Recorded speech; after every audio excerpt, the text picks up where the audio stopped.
मैं अभी हमारे राष्ट्रवादी कांग्रेस के हमारे सहयोगी अभी भाषण दे रहे थे और उन्होंने मराठी के अंदर बड़ा जोर देकर यह कहा है कि धनगरों को मिलना चाहिए, मराठा समाज को मिलना चाहिए। इतने साल सत्ता में यही कांग्रेस वाले बैठे थे, यही राष्ट्रवादी वाले में बैठे हुए थे।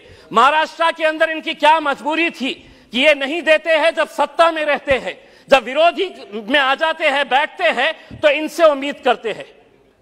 इनसे उम्मीद कैसे की जा सकती है? अब ये भारतीय जनता पार्टी के ऊपर निर्भर है कि आपको दिखाना पड़ेगा कि हम इनके जैसा दोगलापन नहीं करते हैं। अगर हम सबके विकास के बारे में बात करते हैं तो यकीनन हम सबको इंसाफ देने की बात करते हैं। हम दोहरा रंग नहीं है कि सत्ता में जब रहते हैं तो अलग और सत्ता में और सत्ता के बाहर जब आते हैं तो अलग। मैं भी ये मांग करता हूं कि महाराष्ट्र के अंदर धनगर समाज को मिलना चाहिए। मराठा समाज के अंदर ऐसे बहुत सारे लोग हैं जिन्हें रिजर्वेशन मिलना चाहिए। मैं मंत्री जी आपसे पूछना चाहता हूं, जो फैसले हम नहीं कर सकते हैं, कहीं ना कहीं रुकावट आती है, कहीं ना कहीं कुछ विवाद होता है तो हम अदालतों में जाते हैं।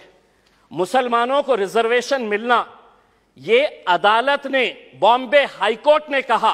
और किस आधार के ऊपर कहा? ऐसा नहीं है कि ये रिजर्वेशन इम्तियाज जलील मांग रहा है, नहीं चाहिए मुझे, लेकिन जो पसमानदा मुसलमान है इस देश के अंदर, मेरे महाराष्ट्र राज्य के अंदर, क्या उनको रिजर्वेशन नहीं मिलना चाहिए? और किस आधार के ऊपर मिलना चाहिए? 4-4 कमिटीज, 4-4 कमीशंस बनाए गए। Ranganath Mishra commission, Mahmoodur Rahman commission, Sachar commission, Kundu committee, ये सरकार द्वारा अपॉइंटेड कमिटीज थे। किस लिए बनाए गए थे? कि मुसलमानों का सोशियो एजुकेशन किस लेवल के ऊपर है, किस लेवल के ऊपर है, उसको स्टडी करे और उसकी रिपोर्ट दे। महमूदुर रहमान कमीशन ने पूरा डिटेल के अंदर गया कि मुसलमानों का एजुकेशन परसेंटेज कितना है। सच्चर कमीशन ने बताया कि सबसे ज्यादा अगर कोई पिछड़ा है तो वो मुसलमान है एजुकेशन के बारे में। तो ऐसे हालात के अंदर अदालत ने, जब ये मामला अदालत के अंदर गया तो अदालत ने खुद ने यह कहा, बॉम्बे हाईकोर्ट ने, कि मुसलमानों को 5% कम से कम एजुकेशन के अंदर रिजर्वेशन दे दीजिएगा। मंत्री जी, आप क्यों हमको तालीम से दूर रखना चाहते हैं?